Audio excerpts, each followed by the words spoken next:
会主委陈吉仲来颁奖，第二届神农奖登场。不过除了关心环境因素以外，全台湾自农历过年之前都欠粮。农委会嘛证实19号已经自澳洲空运576箱鸡卵来台湾，未来还有其他进口卵要解决问题。确保没有疫病，而且是食品安全角度的方式，专案来进口做调节。那最后要特别说明，进来的不会流通到市场。 它是拿去做食品加工使用。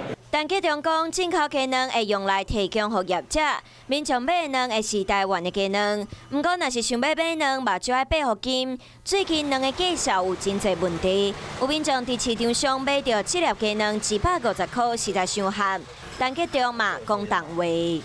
那没有依照这样的价格机制在哄抬的话，我想行政院这一边会消保会或者是 公平会针对这样的一个情势来做相关的调查。另外，有两项业者讲，农委会2+3补贴政策，干那顾着农民，解决因饲料成本的压力。不过对两项来讲，根本无帮助。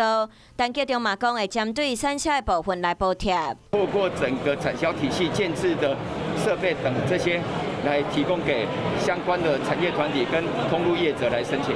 陈吉仲讲，接落来天气会较好，估计伫3月初两鸡仔补卵的状况就会改善，欠卵的问题会伫清明节前后改善。最近这段时间安怎控制卵的价销，才是上重要的。